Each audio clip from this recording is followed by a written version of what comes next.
Мысық өміріңізді ұзартады. Жер бетінде ең көп таралған емшілер үйдегі мысықтар. Егер иесі олармен сенімді, дұрыс қарым-қатынас орната алса, онда мысық иесін ауру жерлерін тауып емдей алады.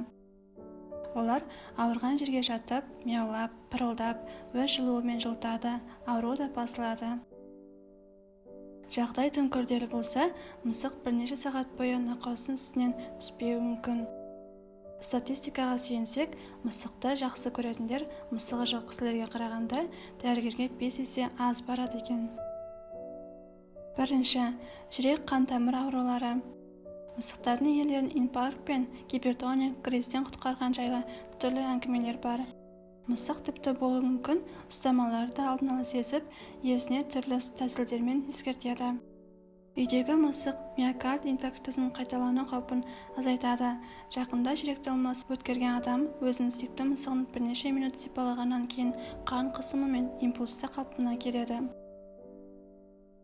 Екінші, асқазан ішек жолдарының аурулары. Мысықтарды сипалау ас қорыту үшін де пайдалы. Қысқа тікті немесе түксіз мысықтар әдетте асқазан ішек жолдары, жыны және зәр шығару жүйесінің ауруларын басқа мысық тұқымдарына қарағанда жақсы емдейді. Үшінші, стресс және шаршаңқылық. Мысықтар шаршауды, стрессті басып, бас ауруын жеңілдетеді, қысымды төмендетеді және импульсті қалыпқа келтіреді. Қалың түкті мысықтар психотерапевт және невропатолог. Олар ұйқысыздықтан, депрессиядан зардап шегетін адамдарға көмектеседі.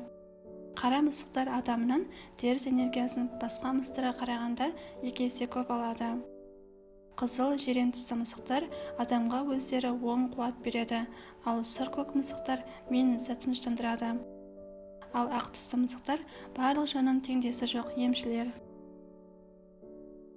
Төртінші, иммунитетті арттыру үшін, егер сіз күн сайын 4-16 Гц жиілікте орындалатын мысықтың пырылдауын тыңдасаңыз, бұл иммунитетке жақсы әсер етеді.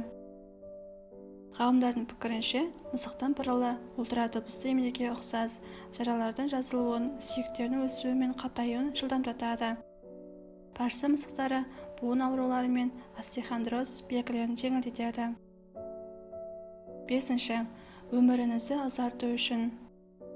Геронтология институтының ғалымдары мысықтың өз асыраушыларының өміріне әсерін зерттей келе, өмір бойы үйде мысық ұстағандар мысығы жоқ адамдарға қарағанда орташа есеппен 10 жыл ұзақ өмір сүреді деген қорытындыға келді. Олардың қан қысымы жақсы және қандағы холестерин мөлшері төмен болып келеді. Алтыншы, алтын ине салатын мысықтар. Мысықтар ине терапевттері ретінде әрекет ете алады. Иесі мысықты көтергенде ол тырнақтарын басады. Ал тырнақтары ине салу процесіндегі рефлексогендік аймақтарды тітіркендіреді, оятады. Бұл емдеу әдісі халықтың медицинада ежелден қолданып келеді. Жетінші, энергетикалық құрал. Биоэнергетикалық мысықты энерго ақпараттық құралғы деп санайды. Олардың пікірінше, егер мысық көбінесе иесінің басына жатса, онда ол гипертония немесе бас ауруына бейім болуы мүмкін.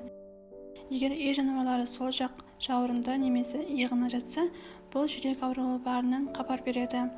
Егер мысық бүйрек бауырларын сезінсе, қожайыны арқасына, омыртқасына жатады. Мысықтың иесінің аяқтарына жату қан қысымының төмендегенін және оның жиі суық тиіп ауырып қалатынын білдіреді.